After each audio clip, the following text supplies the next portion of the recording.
Epstein file की चर्चा हो रही है पूरी दुनिया में, उसके बारे में भारत के प्रधानमंत्री को आरोपित किया गया, उसके बारे में सरकार को स्पष्टीकरण देना चाहिए। तथ्य के कोई चीज को बोलना, मैं कह रहा हूं स्पष्टीकरण देना चाहिए। आपके पास कोई तथ्य है तो आप सर, अगर कोई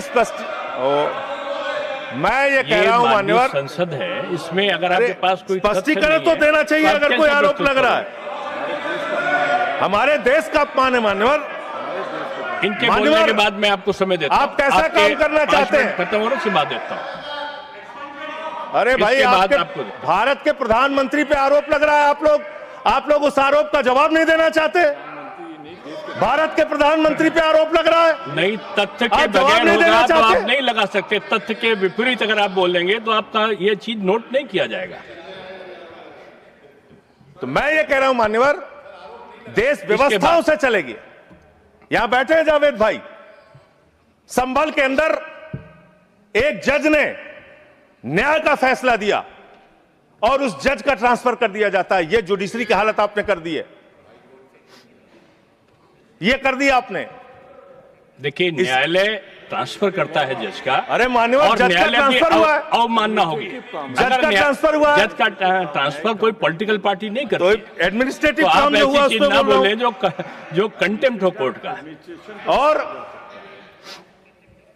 इस तरह से एफआईआर दर्ज करके, लोगों के दबा के, लोगों के अधिकारों को छीन के, हमारी पार्टी के तो खैर पीछे ही पड़े हुए हैं आप लोग। चैतर बसेवा एक आदिवासी नेता हैं, उनको गिरफ्तार करके आपने 3 बार गुजरात के अंदर जेल में डाल दिया।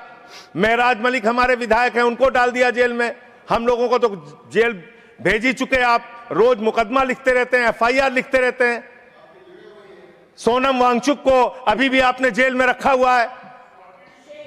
तो एक के बाद एक लोगों को, विपक्ष के नेताओं को जेल में डाल के आप कैसे काम करेंगे? आप पूरे देश में एसआईआर के नाम पे लोगों के वोट काट रहे हैं। एसआईआर के नाम पे आप क्या कर रहे हैं? पूरे देश में करोड़ों लोगों के वोट काट रहे हैं। यूपी की बात अगर मैं कर लूं तो वहां पर आपके ही राज्य निर्वाचन आयोग ने जो चुनाव की सूची बनाई, ग्रामीण चुनाव के लिए, पंचायत चुनाव के लिए और शहरी चुनाव के लिए, उसमें दिखाया 17 करोड़ वोट। और एसआईआर के लिए जो केंद्रीय ज्ञानेश कुमार जी की निगरानी में जो सूची बनी, उसमें दिखाया गया 12 करोड़ 55 लाख वोट, 4.5 करोड़ वोट उत्तर प्रदेश में कहां पर उड़ गए? और आप कह रहे हैं हर बूथ पे 200 वोट बनाएंगे तो 3.5 करोड़ वोट आप ऐसे ही बना लेंगे।